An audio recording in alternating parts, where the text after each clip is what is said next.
Hello everyone, I'm Chloe Johnson and welcome to this fresh business thinking webinar series, Lockdown Learning for Businesses, supported by BT. BT Skills for Tomorrow aims to empower businesses and their employees with the digital skills to help grow their business. The Skills for Tomorrow website includes free learning content that small businesses and their employees can access at any time on topics such as promoting your business with online advertising, making sure your customers can find you online, and much more. To find out more, you can click on the link in the comments. Coronavirus is continuing to be a challenge for small businesses and entrepreneurs across the UK. The outbreak leaves an overwhelming uncertainty into the future for business owners. But this is a time when, as a business community, we need to come together and support one another. And we're lucky enough to work with organisations and individuals who are passionate about supporting entrepreneurs during this difficult time. One of those is our speaker today, Alan Barratt, founder and CEO of Grenade, who will be joined by the founder of the Great British Entrepreneur Awards, Francesca James. I'll pass over to you, Fran. Hey, welcome everyone, and hi Alan, thank you Chloe.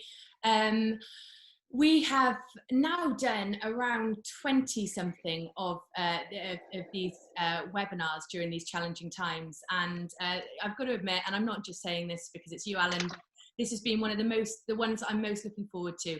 You liar. You are just saying it. She says that to everyone.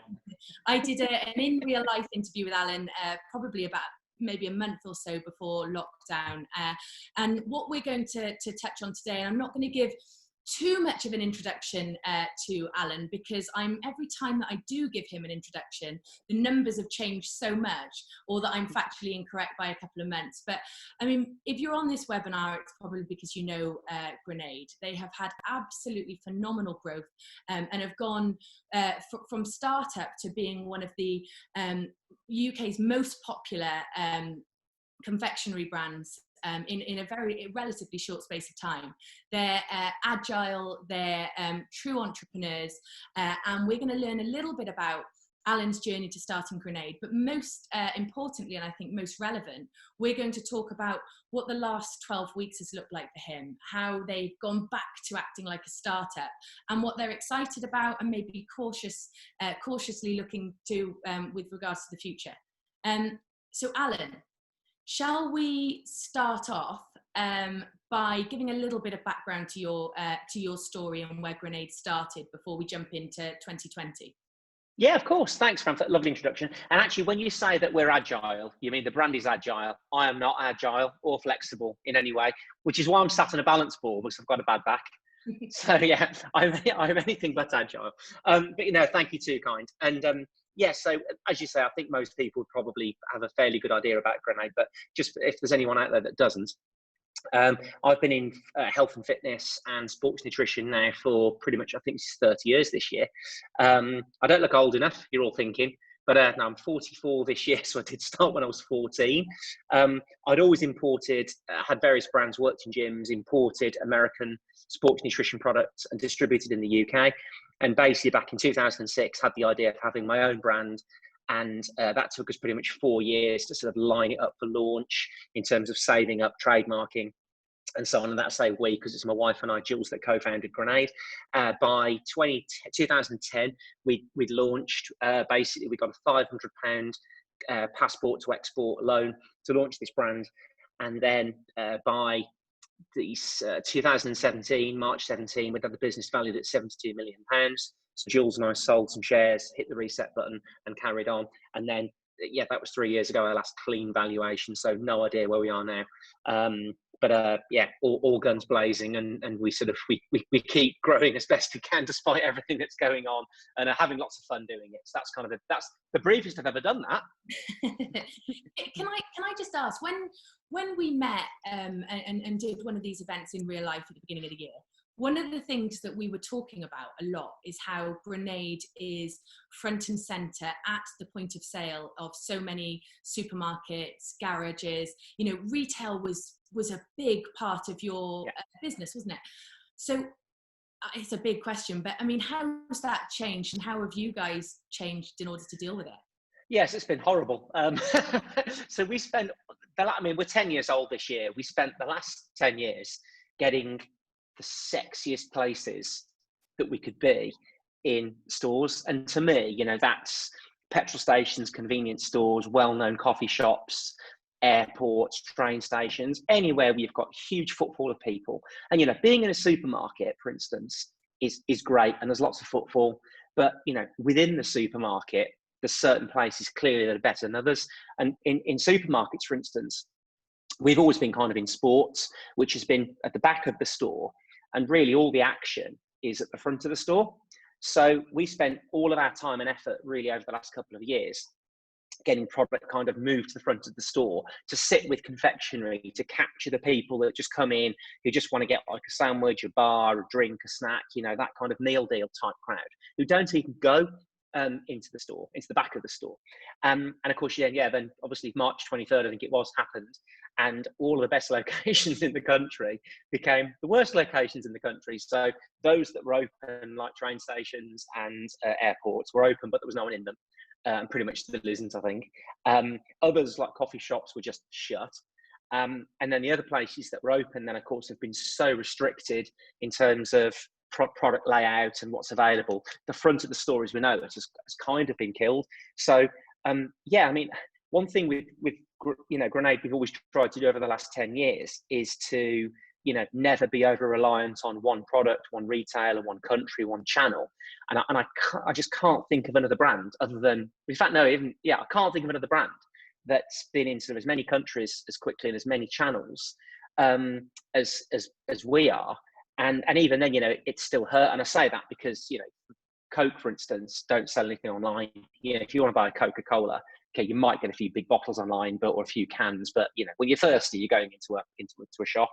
Whereas roughly 20% of our business is purely digital on Grenade.com and Amazon and other big websites. So, I felt, you know, we were sort of fairly naturally hedged to take some impact of, you know, sort of a pretty big event happening.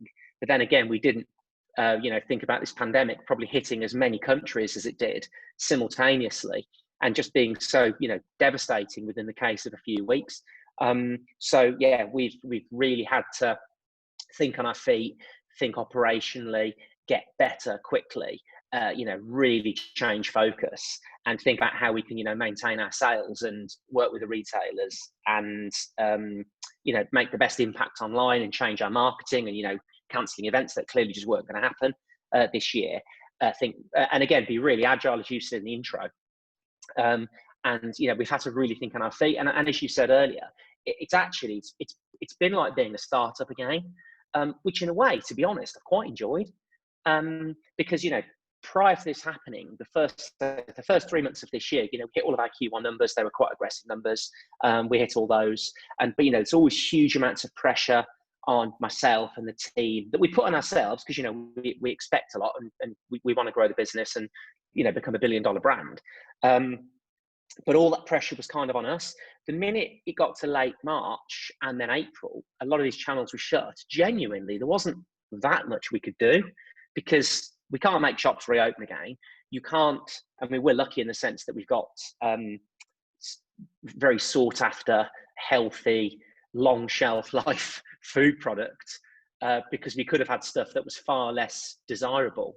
So we had got an item, you know, wasn't necessarily a stockpileable item, but, you know, it was more so than sort of fresh items and whatever. So again, we're kind of quite fortunate there. And again, luckily we got an item that, you know, people would happily go online and sort of search for. I feel kind of sorry for brands that were in stores, which, you know, you buy as you pick up, you know, as you walk past, but then it is just because you walk past them, you know, you wouldn't necessarily go online and search for them. So we've actually been quite fortunate in that respect. But then again, we have spent 10 years, you know, building a desirable brand that people do look for. So, you know, these are the times when these brand values, and I think making good decisions with the brand and making long-term decisions, hopefully have really paid off.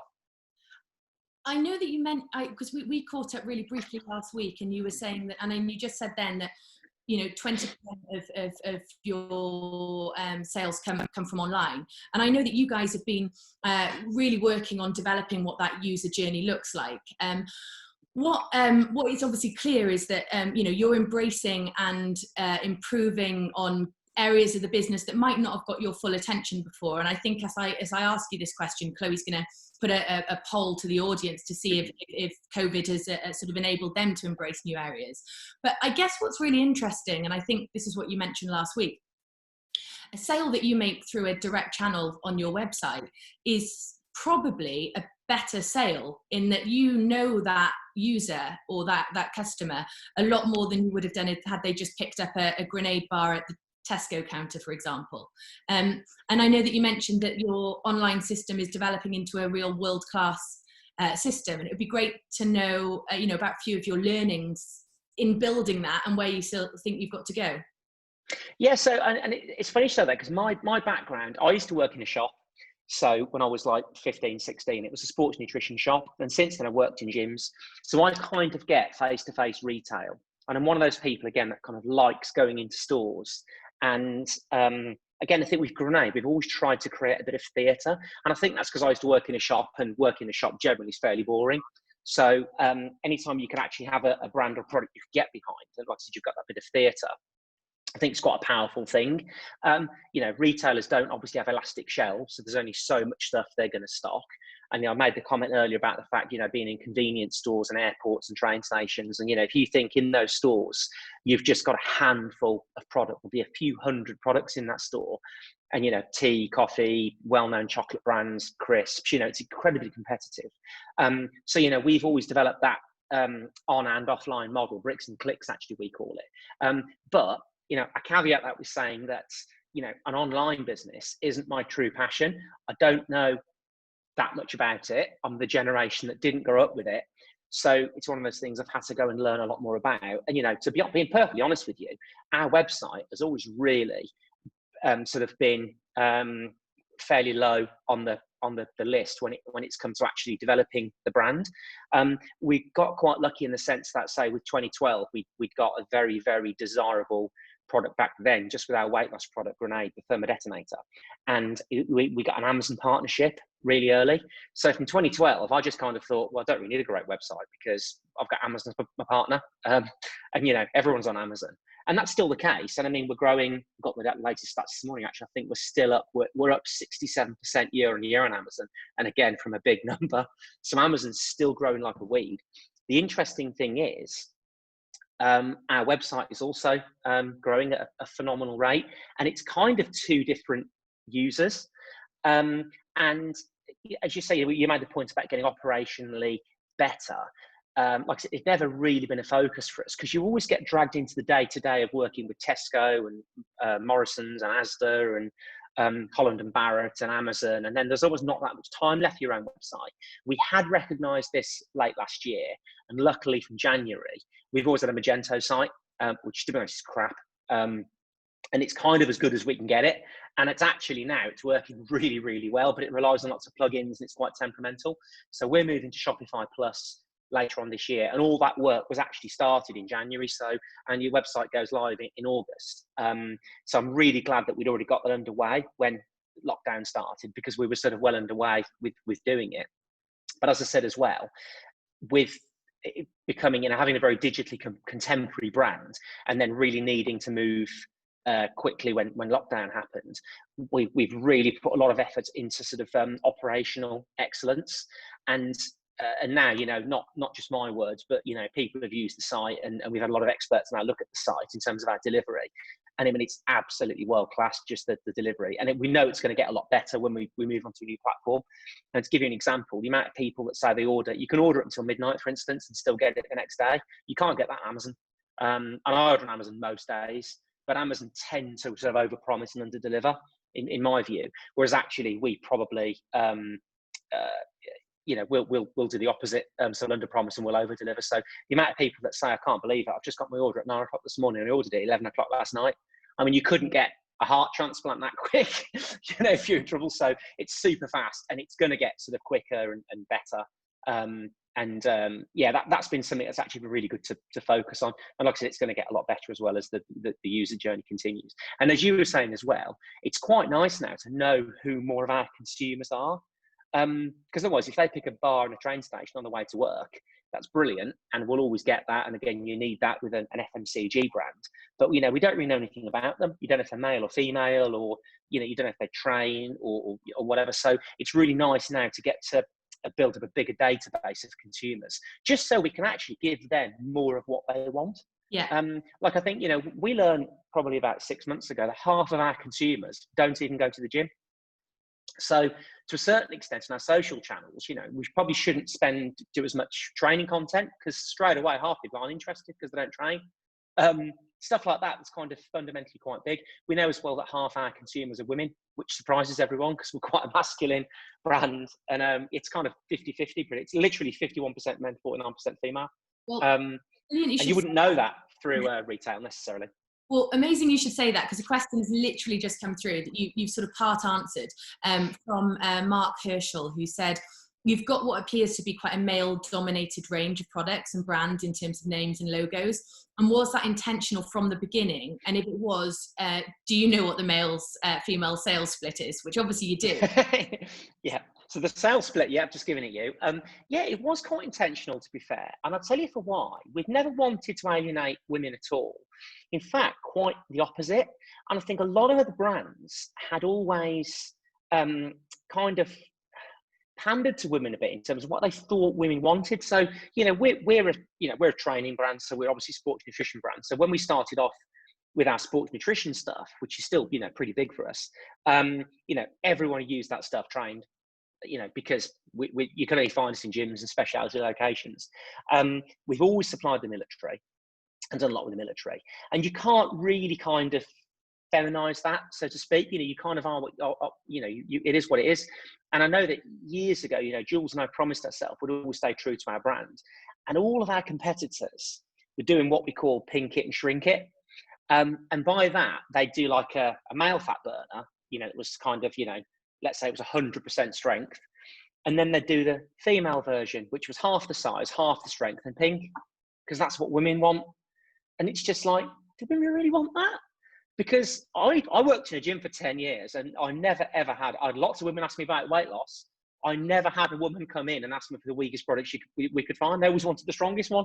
They always wanted to have the men's one and take twice as much. So it was like, from working in a gym, I just knew that the type of consumers we wanted weren't that type of consumer.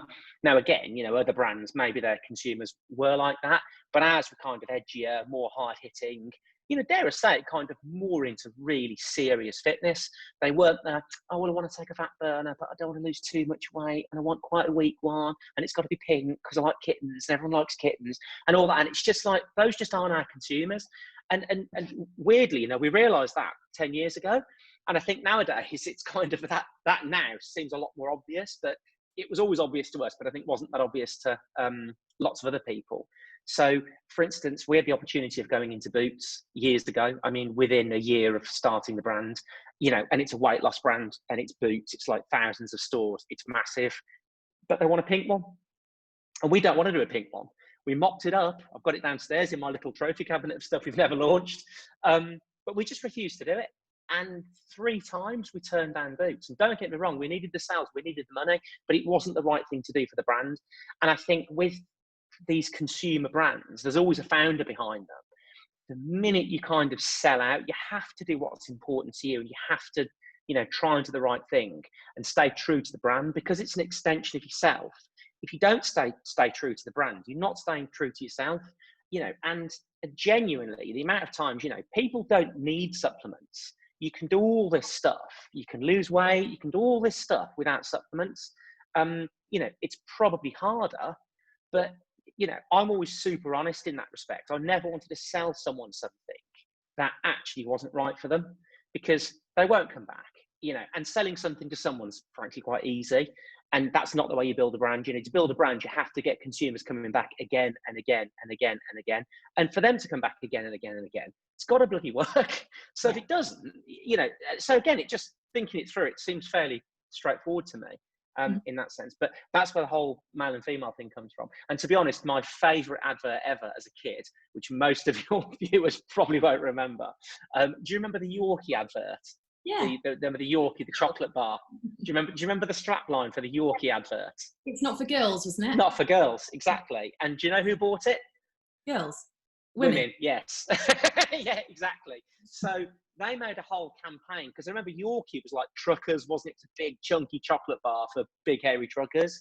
And they made a whole campaign to target women, saying, you know, it's not for girls.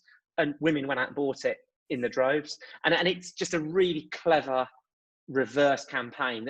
You see, that would work nowadays. Telling someone one thing, they'll just go and do another. And we've always tried to probably do that. So I think for us to kind of appeal to women, we've never tried to deliberately appeal to women, because the best way to appeal to women, I think, is make, you know, hard hitting weight loss products that work, and, you know, chocolate, high protein, low sugar chocolate that tastes like normal chocolate but is low in calories. Because if they don't like that, I genuinely don't know what they want, to be honest. So, you know, again, you don't have to make it pink. Although last week we did launch a pink one, because we did only because it's strawberry ice cream, not because it's a female version. Well, I saw that, and I want to get onto the new product launch in a second, because some people might think, you know, wow, is during a pandemic when there's so much disruption, time to launch one. But we're going to come on to that in a second. That did cross our minds. We've had a great question come through from Julia Peachy, who says, will there be supply chain and manufacturing issues going forward for your product? And if so, what steps have you and are you going to take to meet those head on? So, great question. Never say never. I want to say no. This did catch us out. Now, again, because we chew through a lot of stock, we've always got good stocks. So I think when this happened, we got about £12.5 million worth of stock it was pretty much paid for in our warehouse. And although the demand has gone up for some of the reasons I've said, and a lot of the channels have shifted, so, you know, more online, less offline, we pretty much got what we needed. It just wasn't in the right place. So, for instance, you know, we had the week of lockdown, we had like 1 million bars going to the US to a specific retailer, which was going to close. So we quickly turned that round and bought it back. We then moved that to the Middle East, because we couldn't sell it in the UK because it's an American label, but they could take it in the Middle East. Some stock that was going to the Middle East then, which was English label, we kept here. And we just had to really quickly, it was like giant Jenga, it was horrible. I didn't have to do it, but our operations guys did. Quickly work out what was where. We've got a really close relationship with our suppliers. We've got 3 big suppliers in terms of drinks and bars. And we've always prided ourselves on having good relationships with our suppliers. Now, again, everyone would say they do, but generally a lot of brands don't, to be honest. And certainly when they get to the size of Grenade, where we will be, for those 3 suppliers, we will be their biggest single customer. You know, normally you can have a sort of a pretty crap relationship, because it's kind of that supply and demand thing. But actually, all of our suppliers will tell you we're the biggest customer, we're the fastest growing, we're the most fun, we're the easiest to work with, we're the quickest payer, we do all the best innovations. So it's kind of, it works. And we keep our relationships really close. And again, yeah, there were lots and lots of phone calls those first few weeks saying, right, what do we need? This channel shut, this channel shut, this channel's open. You know, we this, and this. We don't need that. We need to cancel that. Let's push that back. You know, and there were a few sort of tough conversations, but, you know, they needed to manage their raw ingredient suppliers as well. There were certain ingredients then that were in really short supply. So we had to pay through the nose to get certain ingredients. Because everyone was sort of chasing them. But, you know, we just had to sort of absorb that cost. That's, you know, that's sort of doing business. And then, you know, we got all these concerns about lockdown, about moving products across countries and moving stuff around the world. Air freight went up tenfold in terms of cost. So that's been loads of fun with air freight. There was also a massive shortage of containers. So all this now generally not back to normal, but it's close. So because China was shut down, there were no inbound containers. No inbound containers means no outbound containers. So, you know, we just couldn't get containers to put product in to ship overseas. And again, you know, medical supplies were quite rightly getting, you know, priority regarding sort of shipments. But again, once again, luckily, we've got a food product. So moving product then through borders where there were strict lockdown procedures in place, you know, food products was always going to get prioritised, you know, with medical products as being urgent. Things like, you know, clothing and, you know, sort of other probably household stuff and, you know, furniture and whatever, just clearly there was no rush to get that through. So food took priority. So again, we were quite fortunate there. But now hopefully moving forward, all good. Again, generally with Grenade, sort of supply out, demand outstrips supply. So, you know, never say never. And we did have to put back our strawberry ice cream launch, but it's out now, sold out. We've got another lot coming in. That's all sold out as well. And then that's probably it. And then we're thinking about Christmas. Yeah, it's lots of fun. Yeah. Well, you mentioned, I think for those of you who can see the screen, you might have noticed a cameo from my dog, who probably helps me segue quite nicely into the next question. You credited your team with the headaches and challenges and the giant Jenga that they had to do. Now, all doing that when your heads are together in an office space, that's what we're used to. That's the old normal, I guess. How has Grenade embraced remote? And do you think, I mean, another poll that's I think just come up now, it would be great to hear from the audience as to whether remote working has positively impacted other businesses. Yes. So again, with remote working, we've got, because it's sort of a fairly young team, and I've got, my office at home is identical to my office at work, so it kind of makes no difference really where I am. And because Grenade's a very contemporary business, everyone's got access to sort of phone and email all the time. Sounds really obvious, but of course, loads of brands don't. And they've got lots of kind of 9-to-5ers that probably just go in, do the work, and then come home again. Grenade's never really been like that. With certainly our core and our senior team, if I want to speak to one of them at 10 o'clock Saturday night, I can ring them and they'll answer, and vice versa. And that does happen. I don't want them spending their entire life just at work, but that does work both ways. But, if something important happens and we have to work all weekend, we work all weekend. So we've always been super flexible anyway. And I don't believe in clock watching my team. I never have done. If I have to clock watch them, I've just got the wrong team. So I just have to trust them that, they're doing what they should be doing. And yeah, if they're going to have a lazy Monday morning, fine. I trust they'll make up for it later in the day, which again, I'm sure they do. With Grenade as well, there's kind of nowhere to hide, in the sense that everyone's busy, everyone's got stuff to do. And, we want people to have fun and enjoy it and, get the job done. But, if someone just isn't doing anything, they stand out. So it's kind of more for them really, because I genuinely can't think of really any brand at the moment where you can really shine, that's doing interesting things that haven't been done before, where people are treated well and can actually progress and have, make life-changing changes, whether it's, bonuses or salaries or career paths and stuff. So if they kind of blow the opportunity, tough. I really believe in rewarding. I don't believe in bribing. So, we reward people all the time, and we're sort of really known for that. But so this is the right place for the right people. And regarding sort of embracing home working and teams and stuff, we imposed our own lockdown a week before lockdown actually started. So we've really tried to keep ahead of this. In fact, on the 8th of March, I was going to Scandinavia. In fact, 8 of us were going to Scandinavia. And Ivan said then, and this is like 2 weeks before lockdown, we knew this is going to probably be quite a serious thing. And I said to the team, look, I'm going. If anyone doesn't want to go, don't go. It was all paid for and it was quite an expensive trip. But I said, don't go. All 8 of us went. And, they didn't have to go. So because we've kind of done this in our own time and kept ahead of it, nothing was really a surprise. So when the lockdown actually happened, we're already ahead of it. So, we'd already got our home working organised. We got teams working because we use Microsoft Teams. Everyone had got Zoom accounts. And, I'm a big believer in just kind of, as an agile brand, you've just got to keep ahead of all this stuff, predict what you think's going to happen, make a good decision. You don't want to be doing all this stuff when everyone else is, because that's when teams were crashing and you couldn't set up accounts and you couldn't do stuff, because a lot of brands just literally left it too late. So we really stayed ahead of everything. And then, we have our sort of set calls. So Monday, Wednesday, Friday, the foremost senior people in the business, we call it G4. We have like our call for like an hour or so. It's mostly just taking the piss out of each other and anything serious happens. Tuesday and Thursday at 10 a.m. we have our G9 call, which is like 9 of the senior managers. And it's not, the most senior, it's just the best people for that call to get most things done. There are other people that aren't on that call. They've got more specialist roles. And we've got lots of structured like that. And then the rest of the day then sort of fairly free for whatever's happening.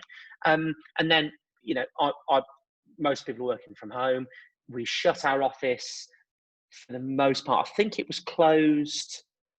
It was closed to everyone for about 3 weeks, but at least one person went in every day just to get post and do stuff. And just there was kind of one person going in and out.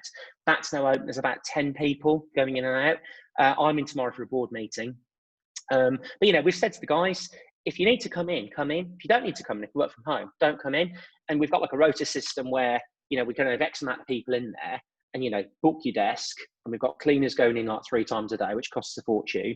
And it's all socially distanced and whatever. But, if we also are quite aware that lots of people are working flats and live in flats, are dying to go to work because they're climbing the walls in the flat. So we're just trying to do the best thing for everyone as like an individual, including myself, and keep the business running and keep it growing and keep it working. And touch wood, I think for the most part, it's worked really well, to be honest. And it does make us think actually in future, do we need as big an office or whatever? But we are moving offices as well, probably later in the year when we can find one, because we have outgrown where we are. But yeah, just kept it super flexible, and yeah, it does raise questions for the future. Well, I guess that leads quite nicely into a question that we've got from Shu Ming here, who says, if we enter a second wave of COVID, how are you going to move forward? And I'm assuming it's with the same sort of agility as you've exercised this time. It is. I mean, I'd be amazed if we don't have a second wave, because if we don't have a second wave, what was the first wave as such? I would imagine this time round, it's just less of a shock to everyone. Are people going to hoard toilet roll again? I'd imagine everyone's got hand sanitizer and stuff like that. So I'd imagine the things that were in short supply, in the wider market, will no longer be in short supply. I mean, yeah, if the stores that we're in that close again, it's just kind of, here we go again. But then everything's set up in terms of online and stuff just to sort of go again. So I don't think it'll be as bad for anyone the second time. And again, I think if we do have a second spike, then we've really got to have a proper lockdown. And I mean a proper lockdown where it's very, very, very strictly enforced and people just aren't allowed to go out. Because I think the first time, really, it wasn't taken probably as seriously as it should have been. But like, so, I'd question how effective it probably was. And, this can't limber on forever. So, we just have to kind of take it on the chin, I guess, and see what goes on. But I think we'd all like to be through this by Christmas, wouldn't we? Otherwise, it's going to be a very long winter. Because it's one thing being at home in the summer, but yeah, when it's kind of dark mornings, it's going to be a horrible winter if we don't get rid of this pretty quickly. Brilliant. Thanks, Alan. Before I move on to a couple of questions, I said, we mentioned earlier in the call that you've just done a product launch. And now I guess if that was obviously scheduled pre-pandemic, and most people might have said, let's postpone, let's push it back. But you didn't. And it'd be great to know why you didn't and then what your experience has been. Yeah, so it's a great question. So yeah, we generally work on NPD, new product development, for about 2 years. And it's not because we're slow, because we're really quick, but we're very, very picky when it comes to launching product, because we have to try and keep making stuff that's better. So we very often, also we disrupt ourselves before anyone else can do it. So this was always going to get launched in the summer, about May time. Just for Wimbledon and summer, and a classic British sort of flavour with a white chocolate strawberry ice cream bar. Spent 18 months on product development to the point that we were happy. It's quite an expensive bar to do as well, that it did take quite a long time of going through various rounds.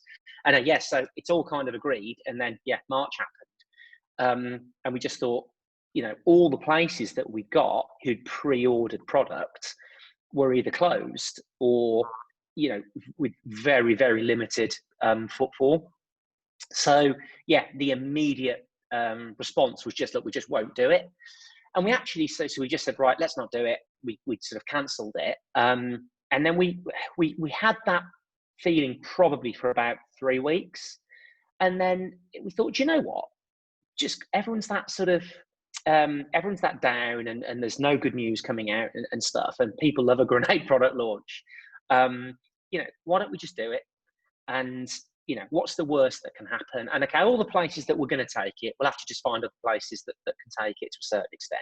And it's going to be more, it was always going to be exclusive and limited edition anyway, but I thought this way it's just going to be even more exclusive and limited. Because of course you can't just make, a few thousand bars, you've got to make like 1 million bars. So, and we thought, actually, do we want the pressure of having an extra 1 million bars to sell if we can avoid that? And that was kind of the logic.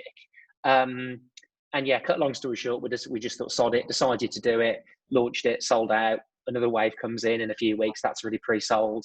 And yeah, it's gone to Amazon. I think Holland and Barrett, although I'm not sure it's made the shelves in Holland and Barrett yet. We've sold rafts on grenade.com. It's gone into the US, it's gone to Canada. And everyone loves it. And it's actually been the best product launch, weirdly, we've ever done, which was bizarre. You know, bearing in mind the last product launch we did was the chocolate chip salted caramel earlier this year, which again was a phenomenal success. I think we've even beaten that by about 50%. So again, it's quite nice to do something at a time where people wouldn't expect you to do it, because it's just so easy just to go, oh, let's not do that, let's not do it. So, and I realized that, I thought, you know, that's just not us. When have we ever, it's always easier not to do it, but when have we, you know, when have we ever made our life easy? So we thought, yeah, we'll do it. And so we're really pleased with it, actually. Well, again, it feeds reasonably nicely into the next question, because I'm guessing a product launch is a bit, you know, all hands on deck, but, you know, and it's a busy time for the business. Has Grenade decided to use the furlough scheme? And if so, how did you cope with less, you know, less minds, less people to get involved? Yeah, so we did use the furlough scheme, and you're right, with the product launch, that was kind of, yeah, that was a tricky thing to try and orchestrate remotely as such.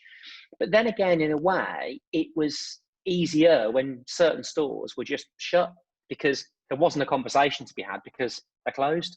So certain things got taken out of our hands, which, like I said, in a way is just easier, because it sort of, you know, it makes you think differently.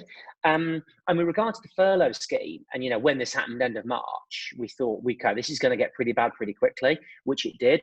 Now, to give you some context, March, and, you know, not the last week in March, but March as a month was the best month we've ever had in the 10 years of Grenade.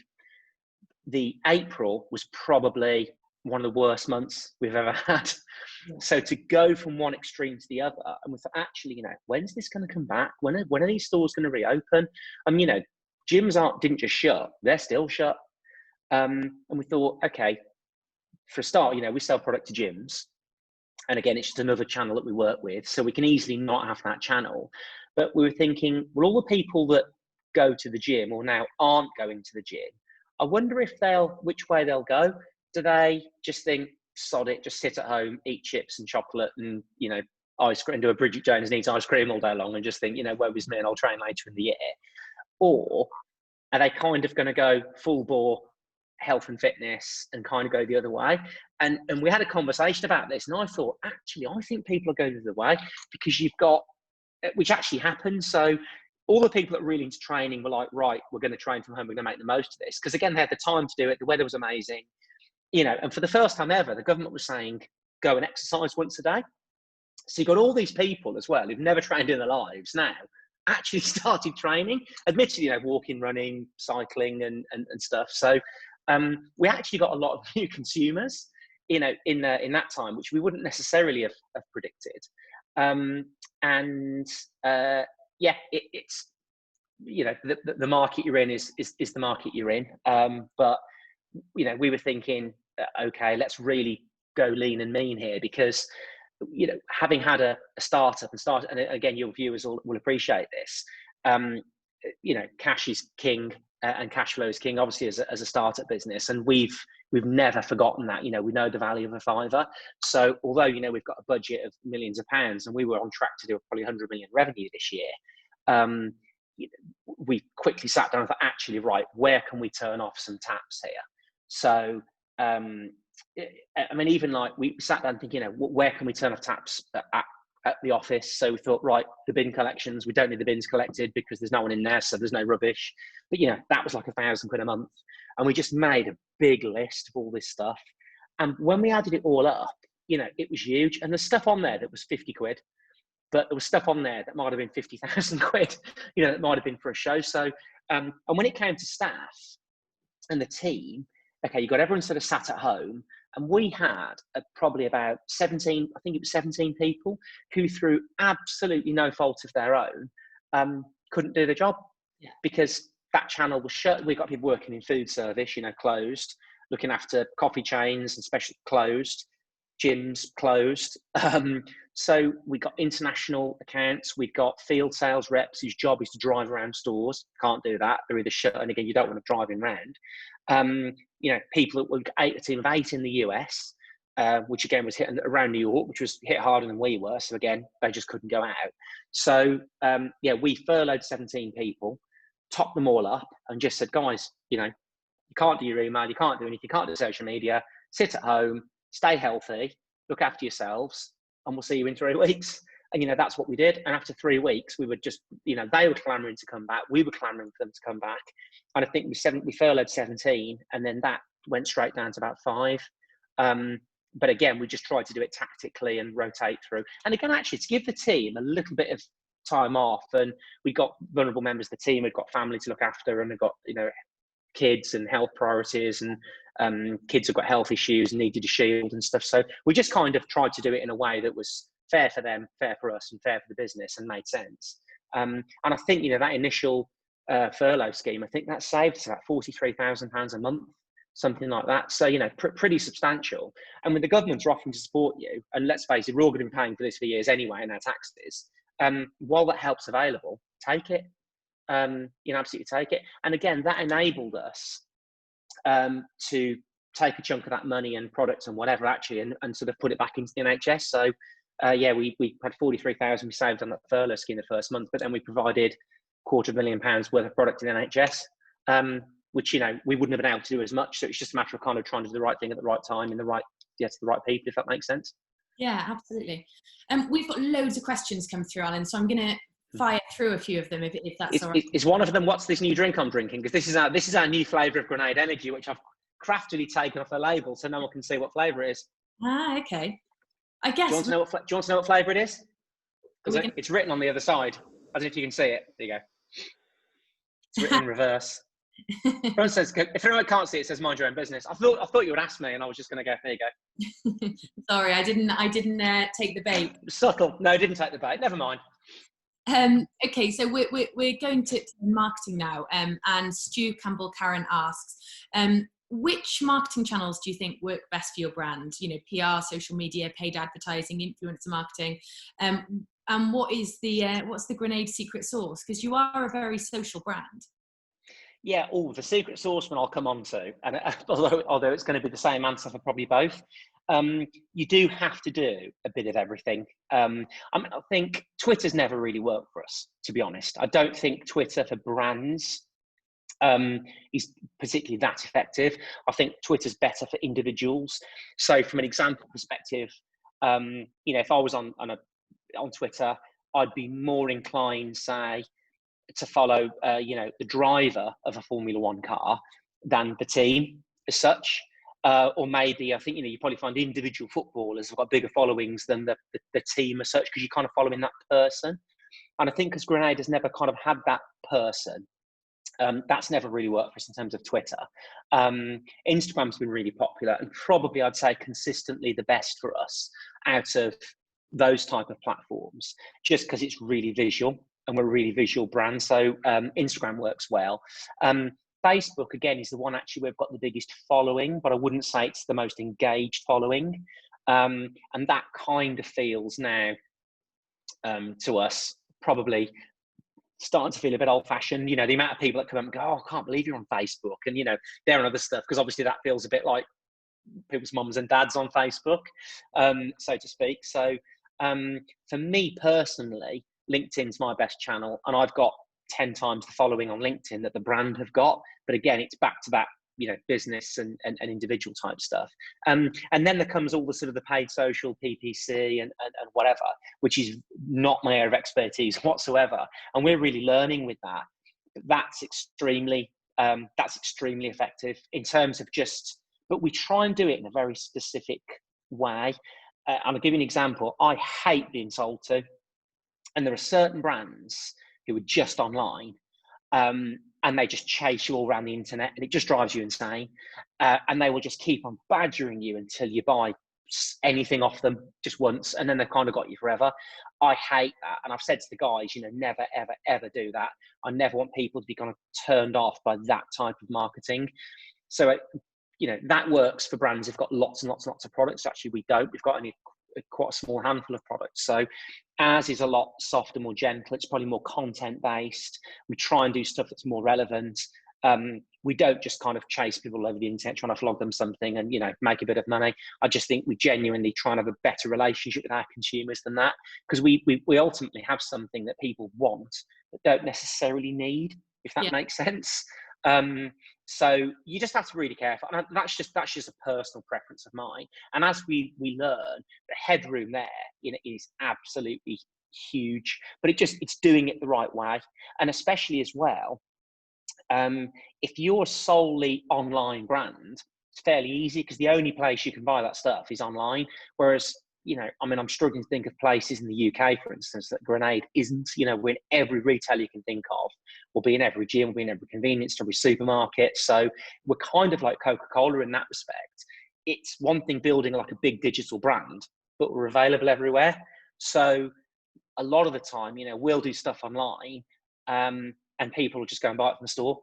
You know, but we won't necessarily see that. We don't. It's not like, you know, they click on an ad and they go straight to the website, because, you know, we're a brand that's kind of more multi-channel than that.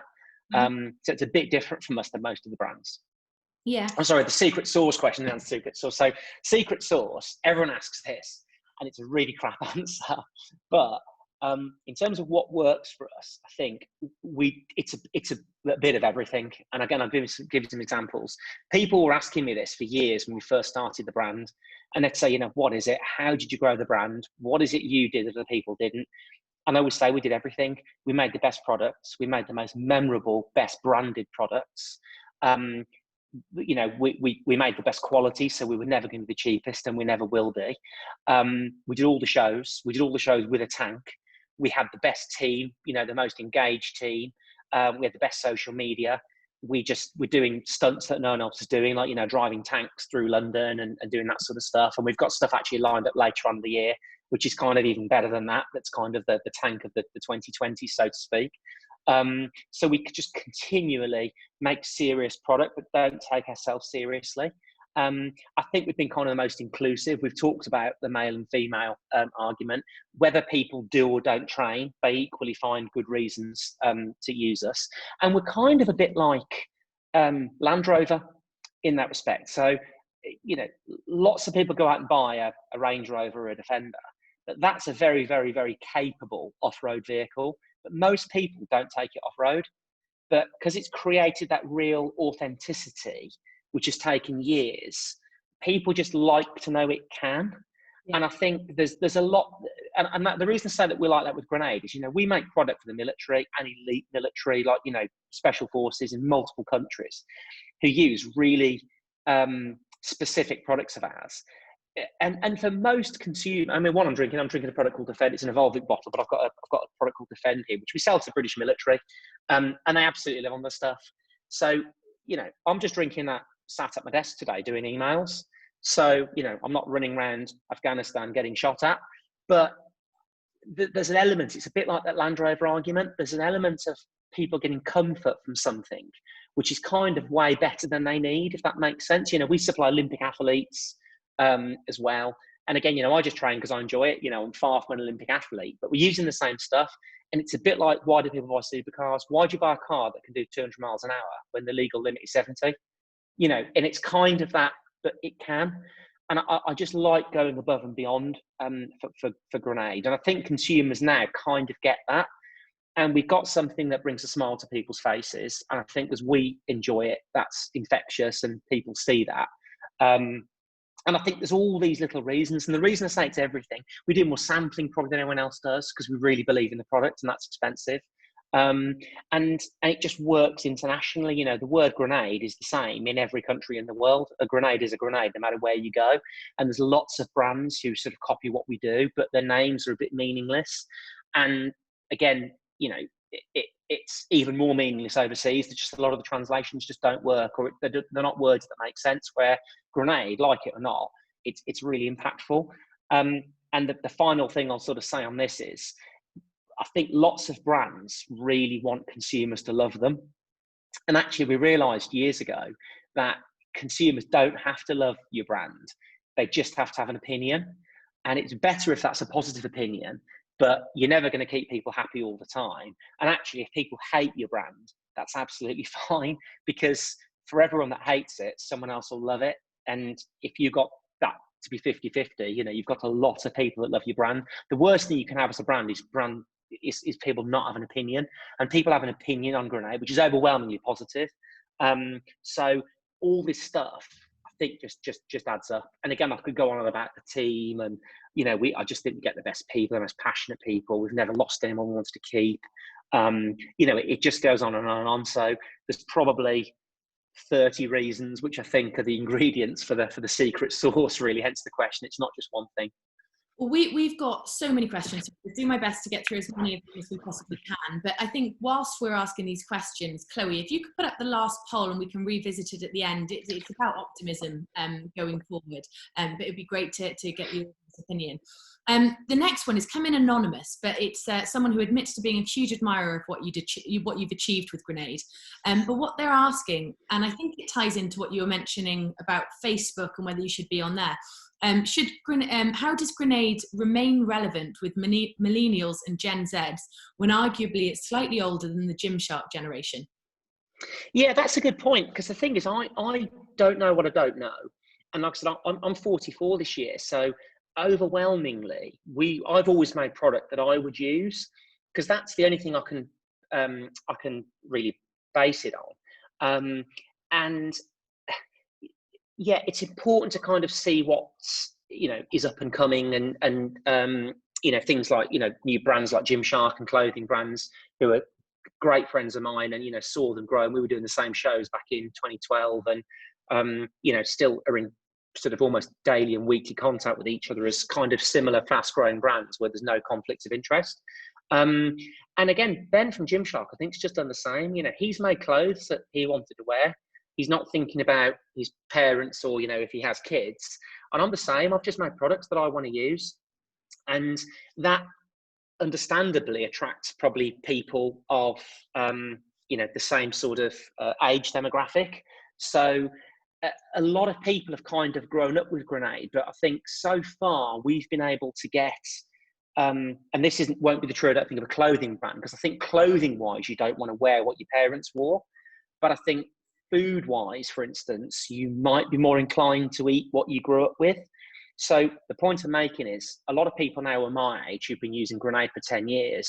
Their kids have grown up with it, and we've kind of got the next generation, I think. And we do have to, tweak things, because, you know, millennials and, you know, Gen Zers, for instance, are, you know, each generation wants something different. And I do think now with a younger generation, there's kind of more of a sense of entitlement. And I don't mean that negatively. They just think differently. You can kind of see that with everything that's been going on this weekend. It's kind of a certain generation that are kind of doing it. And every generation has probably had their version of that, you know, whatever they're sort of protesting about. It's been different with every generation. So in terms of keeping things fresh, yeah, we do try and constantly attract, you know, young talent into the business. And the tricky thing with that is then you do end up with, you know, 20-year-olds working with 30-year-olds, working with 40-year-olds, working with 50-year-olds. And, you know, you get wildly different opinions on things. So you have to kind of throw all that into the mix and try and develop the brand and stay true to the brand, as I've mentioned, but putting that modern contemporary spin on it. We're quite lucky in the sense our overwhelming fundamental principles, I'll just never change, because I'll never compromise on quality. We'll always do things our way or not at all. We'll always be high protein, low sugar. You know, we're not going to go low protein, high sugar. So certain things just won't change. Whereas if we were just a fashion brand, that's going to change a lot. So we're quite lucky in that respect that with food, it's probably don't get those generational leaps that you get with fashion. So I think that's probably the best way I can answer that. So I was very long-winded. Okay, so Mark has asked, what is the ultimate win for Grenade? Continue to increase sales and then sell, or something else? Oh, that's a cruel question. The ultimate win, I mean, I guess I would like to become $1 billion brand. And that's not for financial reasons. I would like to build something iconic, like, you know, Red Bull, Pepsi, Coke, something that stands the test of time. I've mentioned, you know, we're in 80 countries. You know, some we're in a much more meaningful way than others. I guess I'd love to crack the US in a big way, but that's particularly difficult.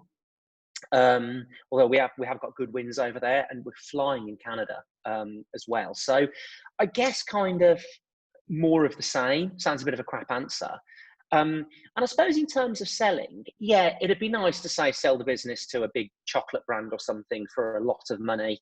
Just again, not for financial reasons, but for just someone who I look up to, whether it's a Mars or a Cadbury's or someone that's, you know, a 70, 80, 90, even 100-year-old brand kind of came in and sort of bought, you know, recognised that we were the Cadbury's of the 2020s, for instance, and kind of recognised that and, you know, wanted to be part of that.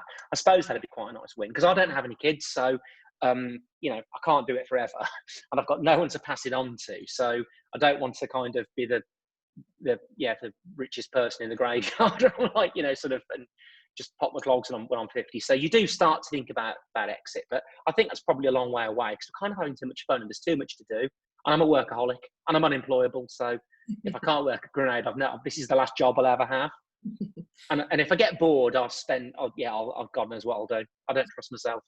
Well, that's a true entrepreneur talking, isn't it? And actually, an overwhelming, almost 90% of the people responded to the last poll indicated that they're positive about their business post-COVID. Awesome. And I guess maybe we're really close to time. I'm conscious that we've got some questions we won't get to. I know Alan. Should we try and do some quick fire? Should I try and do quick fire questions? Fire a couple. You know I can't do this, but go on, fire a couple over. Okay. Is now a good time to start an e-commerce business? Yes, definitely. Do it. Yeah, okay. It's the best time. There we go. How do you reward staff? Oh, lots of ways. We just gave everyone their birthdays off. In fact, I would say it was about 2 years ago. Lots of ways. We've got like a share scheme that we do, impromptu bonuses. People just get random bonuses for kind of they're not expecting. We try and as well promote people beyond what they would necessarily expect, if possible. So just because someone has always had one job doesn't mean that they should always have that same job. If they would like to go and do something, that's kind of bigger and better than that, if that makes sense. Yeah. And I think, just being listening and just being understanding. Like I said, we've got people that work for us who've got 2 or 3 small kids, and they've had difficult times during lockdown. They said they're going to struggle to get the work done, and I've said, look, just do it when you can do it. Just honestly, I'm fairly relaxed about it. Just don't worry about it. Just do what you can. I think just be a decent human being, I think, to be honest. Yeah. This might need more than a quick fire. Commercial shipping has a negative impact on the planet and ocean health. Do you have any future plans to mitigate against any damage caused? So one thing, not necessarily for that reason, but that was one of the reasons. When we set up Grenade, we wanted a UK supply chain, and just because no one supported UK manufacture. So we and it would have been far cheaper and easier to probably have been sourced back then, India, China, especially for plastics, cardboard, things like that. But actually, we didn't. So everything is made as locally as we can make it. So I think we mitigate that way in terms of import. So we obviously got quite a short supply chain. That's actually really paid off because of lockdown as well, because stuff doesn't have to travel too far to get to us. And again, anytime we can, so we'll use UK supply if it's more expensive, which most people would never do, but we don't source on price. We get the best person for the job that we like working with, that gives us the best service, and we think he's probably closest to us, both relationship wise and geographically. In terms of then product the other way, we do ship products around the world. All we can do is kind of do it responsibly and do it in full containers, and limiting air freight, and we're just trying to send it the most sustainable way. There's only sort of so much you can do, but all of our pallets are recyclable, obviously, and all of our packaging is recyclable. So as and when things come up, we always try and go over and above what people would expect. We are trying to do, and this is going to take a long time, we're trying to do a fully recyclable, compostable wrapper for our bars, which at the moment no one in the world does, because you need a hermetic seal and you need a decent shelf life. And the minute you remove that kind of metallic seal, your shelf life goes from 12 months to about 12 minutes. So it just doesn't work at the minute. But as soon as we can do that, that'll be one of the first things we'll do. And we don't mind compromising on shelf life a bit, but we can't compromise on shelf life by like, 11 months out of 12 because it just isn't commercially viable. And again, we know that will cost us more, but that won't be as big a factor. Makes a lot of sense. Thanks, Alan. There's one more question I feel I can't not answer, which is, how do you feel about mainstream confectionery brands launching products like Cadbury's Boost Protein, Mars Snickers Protein? Flattered or threatened? No, I love it. I'm flattered because they've done it because of us.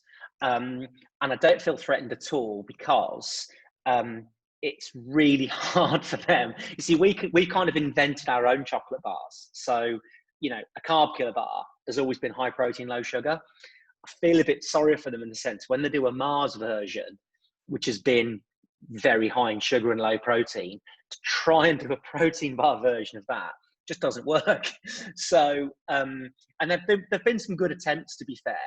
But I think as well, to a certain extent, if I want a Mars bar, I just want to go and eat a Mars bar. I don't want a protein Mars bar because they're not as nice as a Mars bar and they're not as nice as our protein bars. So I kind of think there's two categories here. I think there's us and I think there's the chocolate brands. Yeah. And I think anytime they kind of do anything in the middle, I think it just helps us. So I'll give you a specific example with that. When we launched in Tesco, one of the most senior category directors at Tesco, who was a big grenade fan, still is, and I showed him my Carb Killa bars, and he said, "Look, I see what you're trying to do. I think it's a brilliant idea. I think we'll get there. It's just going to take a couple of years." And this was like 2015. I said, "Okay, why is that?" He said, "Because of the price."